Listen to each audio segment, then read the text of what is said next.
Muito boa noite, senhores e senhoras, sejam muito bem-vindos a essa live épica com um engenheiro egípcio, o Mohamed Abdel Monem, que veio aqui, que está no Japão. A live para ele começa, né, está acontecendo na quarta-feira, enquanto a nossa live aqui está na terça-feira ainda por causa da diferença de fuso horário. O tempo dele é muito escasso, então nossa live vai ser curtinha, vai ser aproximadamente 30 minutos. Então já acho que é o suficiente para a gente tirar algumas dúvidas aí sobre o 5G, o que há de mais novidade. Então a áudio aqui, a live vai ser em inglês, mas vai ter a tradução das perguntas e também das respostas. Quem vai me acompanhar nessa live é o Luiz Fernando, do canal Descomplicando a Telecom, que está aqui conosco, e eu vou chamá-los aqui para agregar o nosso quadro, né? Boa noite, Luiz, tudo bem? Boa noite, pessoal, nossos ouvintes aí, boa noite, Carlos. Novamente um prazer estar aqui contigo para mais uma live. Legal, né? Então vamos chamar o nosso convidado, né? Pessoal, se vocês tiverem perguntas, podem fazer em português mesmo, tá? Que a gente traduz aqui, tá bom? Welcome, Mr. Mohamed Abdel Monem. I would like to thank you once again for accepting our invitation. And, thank you, Carlos and Luis, and nice to meet you all. Unfortunately, I don't speak Portuguese, but I'm trying to explain and to answer in English. So hope everyone to understand after translating, something like that. Thank you, and nice to meet you. Okay, thank you, and welcome to Telecom Academy channel, YouTube channel. It's such a privilege to have you here. And before we begin our Q&A section, where we're going to explore some themes about 5G in Japan, I would love you to share a little bit about yourself. Who is Mohamed Abdel Monem, and what's your background on telecommunications? And why are you in Japan once you are from Egypt? So if you please share a little bit about yourself with us, and then we'll begin with our Q&A.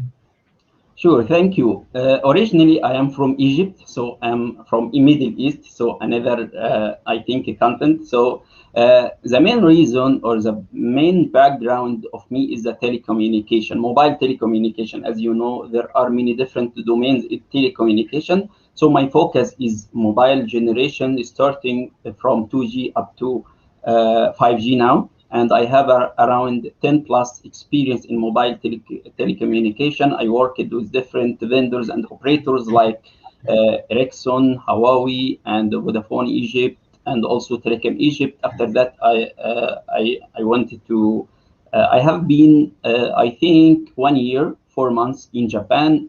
I'm working on Rakuten Mobile as a training and development manager.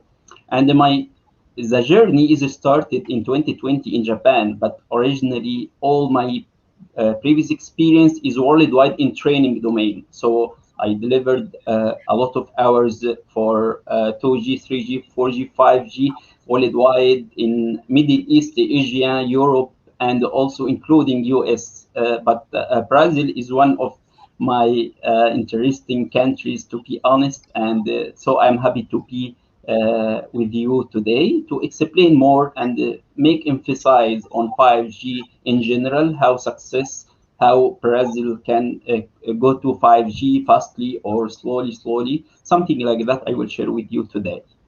Okay, let me translate a little bit for the people who are here. Sure. Ok? Pessoal, ele falou, eu perguntei para ele um pouquinho antes da gente começar a falar sobre as perguntas e respostas, né, para perguntar quem que é o Mohamed Abdel Monem, qual que é o background dele. Ele trabalhou por vários operadores como Huawei, Ericsson, né, foi em 2020 para o Japão e está trabalhando lá. Ele é também instrutor de redes móveis, né, 5G, 4G, então ele tem bastante conhecimento técnico e ele está aqui para dividir um pouquinho com a gente. Essa vai ser uma live muito rápida, porque o tempo dele é muito escasso. Lá ele tem uma reunião 9h30 da manhã, que já é 9h05 da manhã lá no Japão, então essa live aqui vai ser o suficiente para a gente falar um pouquinho. Então, fiquem aí e façam as perguntas. Se a gente não der tempo de perguntar, de responder aqui, a gente responde aí na sequência, ok? Let's begin with our Q&A, our questions. Let's begin with our first question.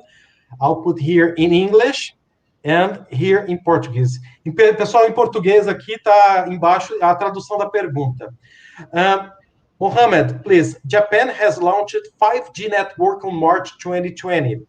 Is it still operating in non-standalone mode, or are all operators already in standalone mode?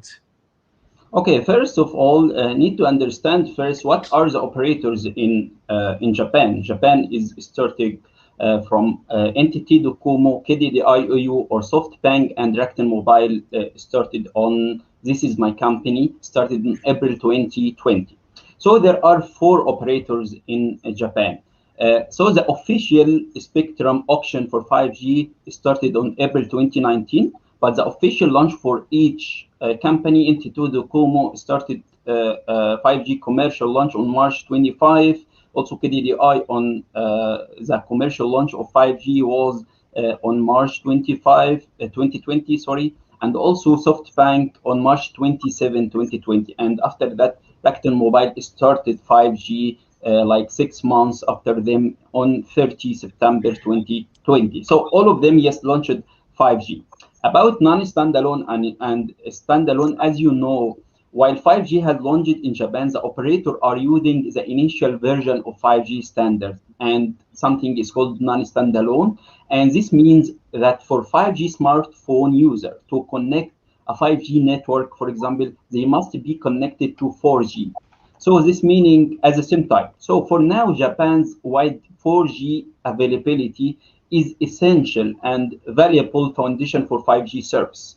So this is as well as supporting for 5G user, you will support in non-standalone the 5G users. When Japan operator launch 5G service with standalone access, 5G user will no longer need a 4G signal anymore to connect to 5G. So, however, very few operators have launched standalone to date up to now. In Japan, there is no one started to launch standalone. So, to answer your questions in more clear words, all the operators in Japan are working now on non-standalone. Ok. Just a second, I'll just sum up here for the people. Então, pessoal, eu perguntei para ele aqui, né? Existem 2 tipos de 5G, um que é o 5G puro, que é chamado de standalone, e o 5G que é junto com o 4G, que é o não standalone. A pergunta é a seguinte, né? O Japão já está totalmente no standalone ou ainda tem o não standalone? Né? Pode até complementar, Luiz, se você achar que eu esqueci de algum ponto importante. Não, ele disse que ainda eles estão, né, como o leilão das frequências foi muito recente, eles ainda estão no non standalone, onde eles ainda têm que usar o aparelho do 4G para usar essas features aí do 5G. E ainda nenhuma das 4 operadoras do Japão está utilizando, né, o 5G standalone. Não é isso aí, Luiz? Né? Exatamente isso, Carlos. Sem nada a complementar. Okay. Now let's go to the second question. Luis will. Mohamed, as in Brazil, we have experienced DSS since last year. So our first experience about DSS in Brazil only showed a few improvements compared to 4G performance. So were the Japanese satisfied with 5G DSS performance compared to the LTE, for example? Okay, this is a good question. First, I need to tell you what is the importance for 5G or DSS, dynamic spectrum sharing. Why the operator need to launch this service? Dynamic spectrum sharing will solve the problem of the 5G spectrum. If you can give guarantee or auction 5G spectrum for the operator, you need to ask them, yes, you can start 5G, but for example, for commercial and for commercial launch, but not for a good experience. For example, when you are using, for example, sorry for that, I just need to charge my my laptop, so before it will switch off. Sorry. Ok. So, ele pediu licença que ele vai carregar o notebook que está acabando a bateria. Mas o que o Luiz perguntou aí, bom, já voltou. Sorry. No problem, no problem. You can go ahead. Okay, thank you. So now when we are discussing about the 5G spectrum, originally in Japan, there are a variety. So the benefit of 5G already exists in Japan. For example, NTT Docomo and KDDI, SoftBank, Rakuten Mobile, they have a spectrum auction in sub-6 and wave. So for example, if we are talking about sub-6 is between, for example, 3.5 gigahertz or 3.7 gigahertz. NTT Docomo have 200 mega, and KDDI have, for example, 200 mega. Rakuten Mobile have 100 mega. SoftBank have 100 mega. So they have already enough spectrum in 5G sub-6. For wave, all operators, they have 400 mega in wave. So they don't need to go to dynamic spectrum sharing as best practice in US, in many countries, in South Korea. There are many countries started to test this dynamic spectrum sharing in Germany, but the performance is lower than the 4G itself. So it's not a good customer experience. The customers can enjoy a good speed from 5G and dynamic spectrum sharing. So in my point of view, dynamic spectrum sharing, you can use it if you don't have availability of 5G spectrum or you didn't get 5G auction in your country. This is the first benefit. Second thing is a drawback. The performance of a smartphone using dynamic spectrum sharing is lower than the traditional, the originally 4G, not just 5G, but 4G speed originally. So in Japan, we don't face this problem, so we don't need to go to dynamic spectrum sharing anymore. Okay. De uma maneira geral, né, Carlos, o que ele disse aí é que de tudo que ele percebeu das experiências dele, que o DSS acabou tendo um comportamento até pior do que o do 4G que a gente já tem lá no Japão, no caso, né? Ele até mencionou a maior operadora lá, né, o NTT, como, se não me engano, a maior operadora lá, e todas elas, né, nenhuma delas estão com standalone ainda e praticamente, no geral, com um comportamento até pior, né? Fazendo só um adendo aqui, que a gente viu no Brasil.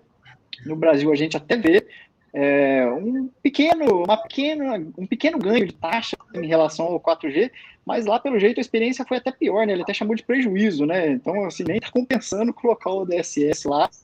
E ele até menciona, né, que a gente vai ter que, obviamente, esperar ali as frequências sub 6 GHz e das millimeter waves, né, que são das ondas milimétricas, para poder ter o resultado melhor. Então, a experiência lá não foi boa, não.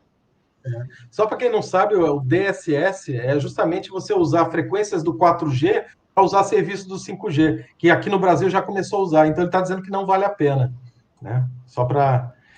Tá, vou fazer aqui a minha perguntinha aqui. Mr. Mohamed, Brazil probably will start 5G network deployment in the last quarter of 2021. Please be honest with us. How late are we? Yes, this is complicated questions, to be honest. As for example, if you need to measure your 5G experience or 5G timeline, is based on your experience in 4G. Okay, for example, if I asked you, when did you launch 4G service in Brazil? For example, if it, for example, between 2010 or 2016. So if you launch it between, this is a frame. For example, 4G official launch worldwide in Japan was 2010. But in Egypt, for example, we started to launch the first deployment of 4G 2016, 6 years behind the front runner in 4G. So on the same analogy, if you are, for example, started to deploy 5G in Brazil around 4G in Brazil around 2016, 2015, so you are not late. As for example, you need to understand first your customer experience, your network utilization. Maybe you still need to make 4G to be mature enough and the availability of all 4G sites in Brazil to be coverage wide. So this is the main target of 5G, to have a 4G coverage first. So for example, if you didn't have a maturity in 4G, you need first to go to 4G, so you are not late. But for example, if all your customers have a smartphone supporting 5G now, and there is a traffic, maybe there will be a traffic or ROI, risk of investment, you need to start 5G from now. So it's not one answer fits all, but based on the situation of the customer in your country, you can decide. You need to, for example, start by spotty coverage as a trial. This is a solution, as you need to make 5G to be mature step by step. This is one of the strategy all the countries go with, including the front runner like South Korea, like Japan, like China. All of them started by spotty coverage in VIP area, in airport, something like that. And after that, if the people started to purchase a 5G non-standalone equipment or smartphone or CPE, you started to increase the population or the portion of 5G in your network. So you are not late if you already, for analogy, the same analogy for 4G, you were late in 4G. So this will be the same. Okay, just to keep it clear, Luis, 4G began in Brazil in 2013, 2012. No, a little bit earlier. It started at the end of 2011, around. 2011, yeah. So comparing to Japan, I think this year is the right year for you. If you started in 2011 the 4G, so after 10 years, this is the cycle between generation, 10 years. So it's around 9 to 10. So I think 2021 is your best year now. Okay. Então, let's translate a little bit. Pessoal, então eu perguntei para ele assim, olha, que o Brasil, tá aí a pergunta em português, né? Vai começar o 5G aí no final desse ano. Aí eu perguntei quanto a gente está atrasado, né? E ele falou assim, olha, isso depende, né? Por exemplo, no Japão, eles começaram o 4G em 2010, né? E já começaram o 5G. Enquanto no Egito, que é o país dele que ele trabalha, começaram o 4G em 2016. Então, dentro dessa janela de 2010 a 2016, entrando nessa janela, você pode estar dentro do lançamento do 5G aceitável. E como o Luiz aí do Descomplicando a Telecom, ele até comentou agora, e a gente comentou agora no final da pergunta, como o 4G ele foi lançado aqui em 2011, né, no final de 2011, então a gente não está tão mal assim. Então, como ele falou, o gap entre as gerações é de 10 anos. Então, 2011 e 2021. Então, a gente está dentro das perguntas, né, Luiz? Ele até menciona, né, que o 10 anos é um número mágico ali. E só uma correção, na live de hoje não é Descomplicando a Telecom, é Make Telecommunications Uncomplicated. Okay. The name of his channel is Uncomplicated the Telecom Concept, or something like that. Let me ask you something off topic here. I know her, Fabiola is a telecommunications engineer, and she's asking, what's the vendor in Japan, which is the most, the operation, let me ask you the other way around. What's the most important vendor for the operators in Japan nowadays? Is it Huawei, Ericsson? Okay. So there are many vendors in Japan, Japanese, Chinese, and also from Finland. So if we are talking about the main equipment vendor in Japan, we can start by Samsung, ZTE, Nokia, Ericsson, and Huawei. Okay, this is the main, for example, for radio access network. And also there are two front runner now coming from Japan. Is NEC. NEC is very important vendor in Japan, and Fujitsu and NEC now, they are replacing Ericsson, for example. They are replacing Nokia. For example, if we are talking about NTT Docomo, the largest mobile network operator in Japan, they are dealing very well with Samsung, with NEC, with Nokia. Okay, and also there are many another vendor related to like the antenna, like Motorola. There is Alcatel-Lucent, but all of them disappeared nowadays. So if we are talking about the main vendors, we can say Ericsson, one of the main vendors in Japan, and after that we can talking about Ericsson and NEC, Samsung. All of them, they have a lot of deals with the mobile network operator like SoftBank, like KDDI, and NTT Docomo and Rakuten Mobile. And there are some US companies like Mavenir, like Altustar. They are working with Rakuten Mobile. As Rakuten Mobile, they started to build the untraditional network, end-to-end cloud native network. So it started with another mindset. It's started by Open RAN concept. This Open RAN concept, they are working not with the big vendors like Nokia, Ericsson, Huawei, but they are working with Altustar and Mavenir to deliver the Open RAN concept. So these are all the vendors working in Japan. Okay, let me answer her here. Although Fabiola knows how to speak English, but for the audience, ele falou que tem os vendors mais importantes do Japão, Ericsson, Nokia, Huawei, Samsung, outros vendors aí, e também depende do tipo, né? A questão do Open RAN, né, tá mudando um pouco o conceito, então não são vendors gigantescos são os tradicionais, então vendors mais específicos, novos que estão chegando aí. Não foi isso aí que você pegou mais alguma coisa que vale a pena citar, Luiz? Não, mas é isso, até, né? Até porque no core do 5G novo, né, não serão vendors específicos, né? Pode ser um servidor da Dell, enfim. Então, assim, por isso que ele comentou vários, né? Pode ser vários por conta disso, né? Porque abre um universo aí de possibilidades com 5G. Então, beleza. Let's go to our next question. Our time is going. Mohamed, when you're talking about 5G, of course, we're talking about customer experience. So, according to your experience, which frequency range of 5G has offered the best experience for 5G user? 3.5 gigahertz or in millimeter waves frequency? What do you think? Okay, so what is the difference? For example, first, we need to understand what is the difference between 3.5 gigahertz and mmWave. Is about the bandwidth you can take during this spectrum. For example, for 3.5 gigahertz, you can't exceed 100 megahertz, but for mmWave, you can go to up to 400 megahertz. So if you increase number or the chunk of the bandwidth you take in this spectrum band, you can transfer a lot of information and the data. So absolutely, mmWave frequency speed will be higher than 3.5.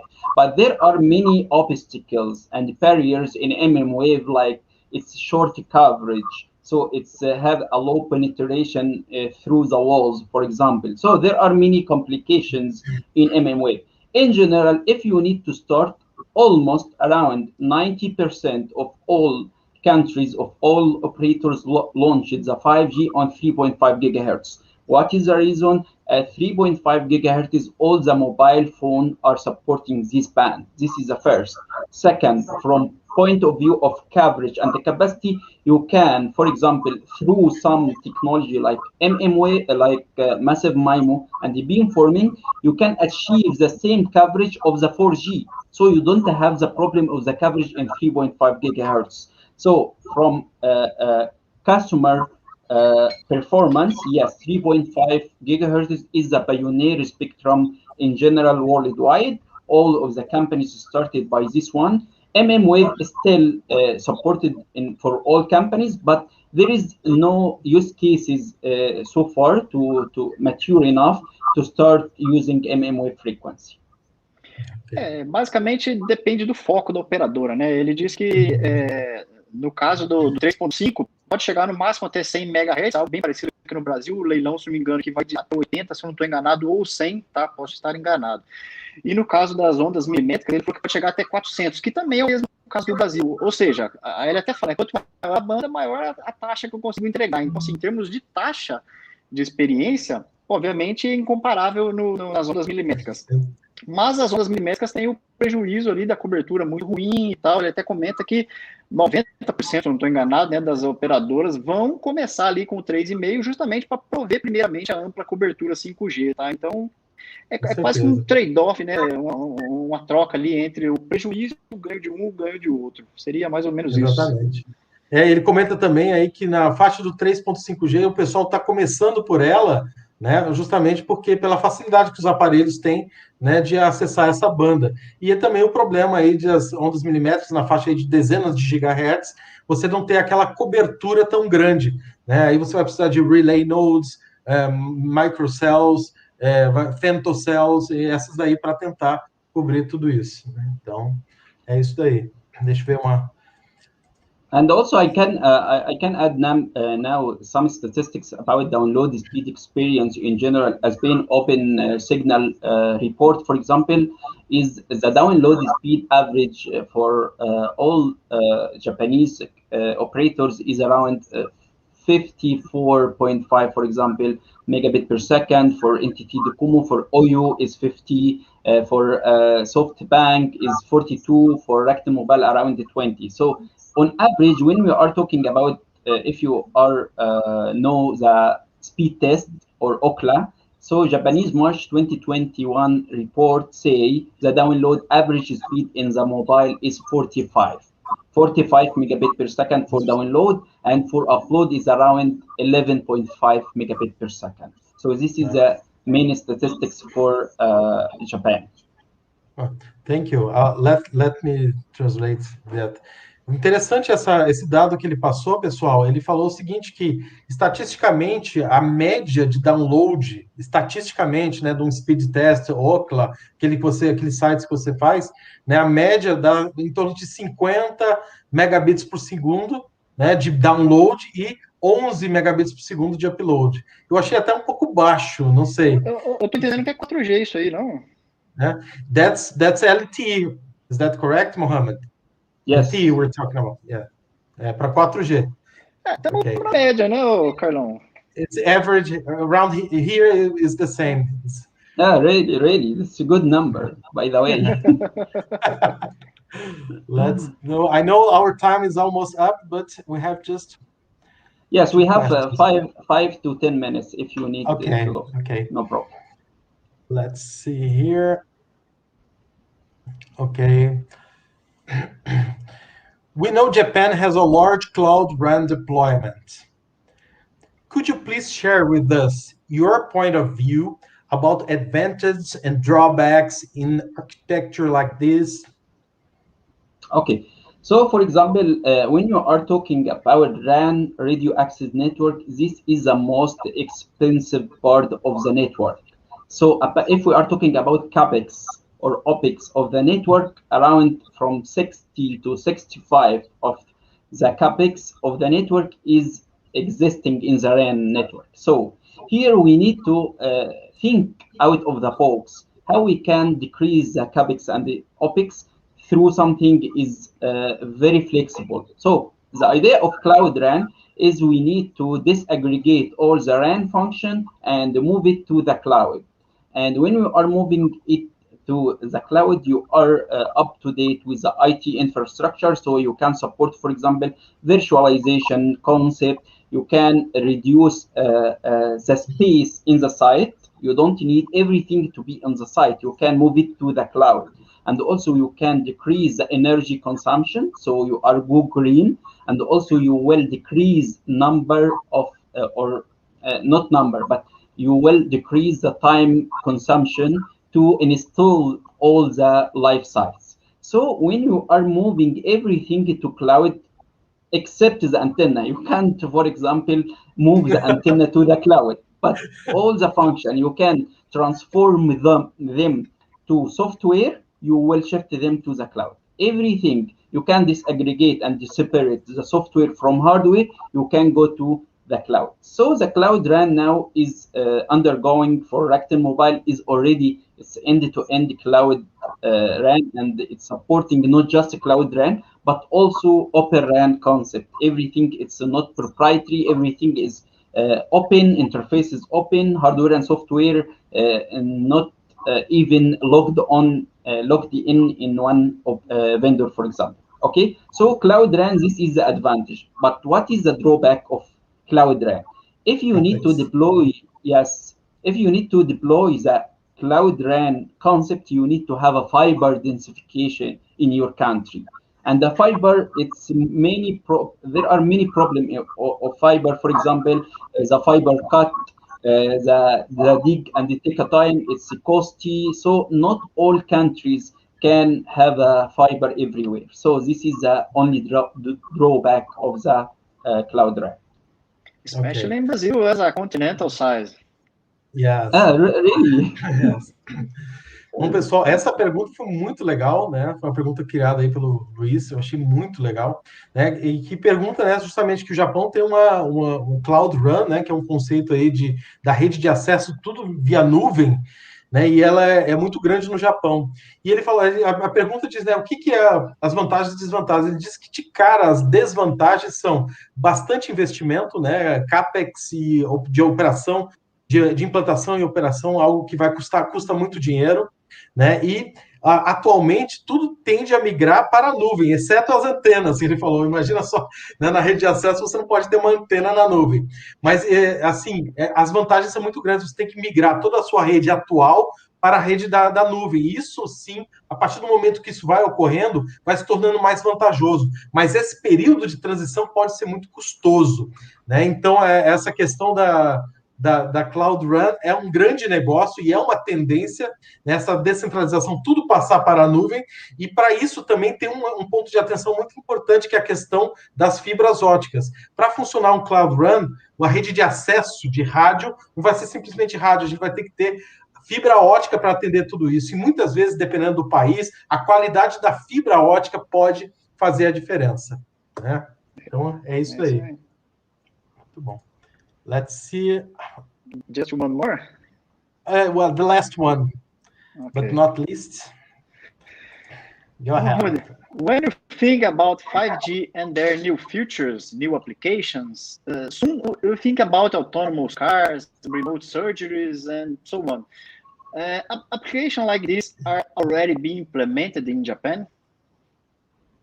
Okay, so for example, when we are talking about the opportunities and use cases of 5G, there are many of deployment of different use cases in Japan. So the deployment of 5G presents a big opportunity for Japan for several reasons. Japan's mobile network operator capacity is currently full, so 5G could help operators to alert or to overcome the capacity constraints and better handle the future growth in data traffic and the connections. And also there are many opportunities on something is called virtual reality and augmented reality. This is very booming in Japan now. So if we are talking a major step forward, what are the other use cases will be matured enough in Japan? One of these use cases absolutely will be the robotics or machine type communication, for example. Why robotics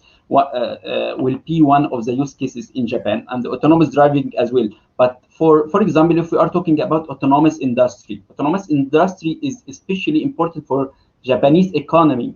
It accounts, I think, around 16% of all exports and employ more than 800,000 people in production alone. Okay, so autonomous driving is very important use case for 5G, and there are many use cases trial until full autonomous vehicle are in the real deployment phase. There are many trials now about 5G autonomous driving. The second one is robotics industry. As you know, Japan, one of the front runners, starting from 1980, started to really deploy robotics in everything. Robotics now is using in the delivery. You can see a lot of companies deliver everything through the robotics. For example, drones, like massive IoT sensors. So the robotics and also remote robotics, home broadband,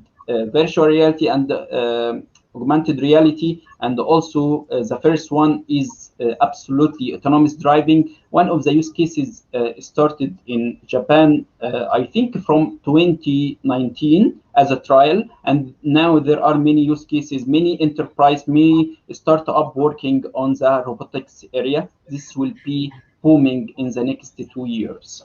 So last, for industry and several function to build this, you need 5G latency, as 5G will offer a good latency. It's around from 1 to 5 milliseconds, and this is very important for robotics and automation in general.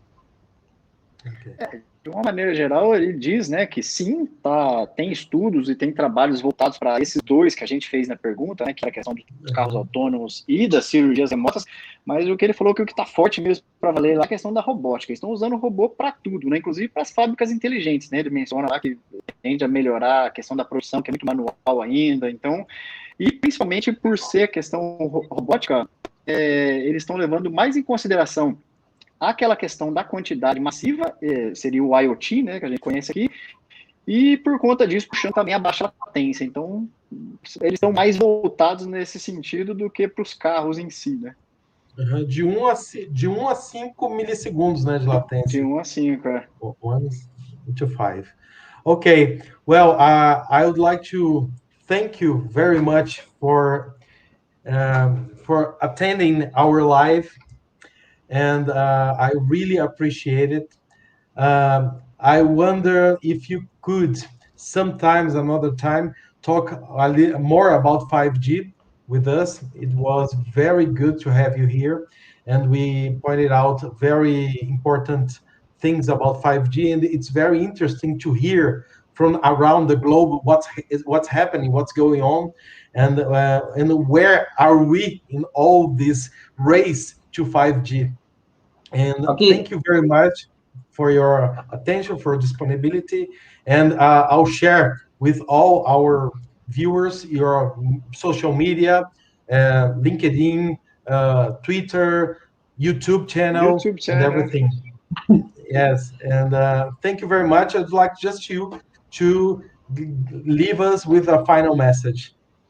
Okay, first, I wanted to thank you, Carlos and Luis, for this initiative. It's very important to share knowledge overseas and also across countries. We need to share more information as we are now in the first phase of 5G deployment. We need to help each other. We need to take the benefit of the maturity in some countries and share the knowledge to another countries to understand well what is 5G and why we need 5G. This is the right time or not. So this is first thing. Second thing is I wanted to thank you everyone attending today. Ask any questions. So please, if once Carlos share with you all my social media links, you can ask me anytime, and absolutely I will be happy to be with you for more advanced 5G topics, like what is 5G in more technical, or just if you need from business overview, I will be happy to be with you again. So thank you everyone. Thank you very much. Pessoal, ele falou, ele agradeceu muito todo mundo, né? Desculpe, só ia falar, né? E a mensagem final, né? Desculpa, Luiz, pode falar aí. Não, é só agradecer ele. Thank you, Mohamed, again. It was a pleasure to be here with such a capable person as you are. So thank you for sharing your time and your knowledge for us. You are welcome. Thank you all. Thank you. Bye-bye. Ok, bye-bye. Thank you. Pessoal, o Mohamed falou aí no finalzinho da live, né, que agradeceu todo mundo, né, e espera fazer mais lives como essa. Eu gostaria de agradecer a presença de todos aí, a disponibilidade, e muito obrigado aí por assistirem a live. Ela vai ficar gravada e eu vou colocar ela no YouTube, vai estar no YouTube, e vou colocar, acho que não sei se no Instagram dá para colocar também, mas no LinkedIn também. Tá? E obrigado, Luiz. Aí, Luiz Fernando, né, está sempre aí junto com a gente. Né? Quem não conhece aí o canal do Descomplicando a Telecom, ou Uncomplicated Telecom. Make Telecommunications Uncomplicated. Uncomplicated, melhor, né? Easy, né? Pessoal, muito bom, muito obrigado. Eu gostei muito de fazer nesse formato. Espero chamar mais pessoas de outras partes do mundo, da Espanha, Portugal, Estados Unidos, para que a gente possa, né, compartilhar esse conhecimento com todos. Então, eu acho que foi muito interessante, né? A mensagem final dele foi justamente essa, que é importante as pessoas se ajudarem no mundo inteiro, até porque o 5G está começando, e é muita informação e muita coisa nova acontecendo, e esse compartilhamento de mensagens aí entre vários países vai ajudar todo mundo. Então, essa foi a mensagem final dele. E que ele gostou muito da iniciativa, né? Justamente por isso, né? Por fazer essa globalização, digamos assim, né? Da mensagem do 5G. Então tá. Pessoal, muito obrigado, um grande abraço, um bom descanso a todos aí. Obrigado, Valeu. pessoal.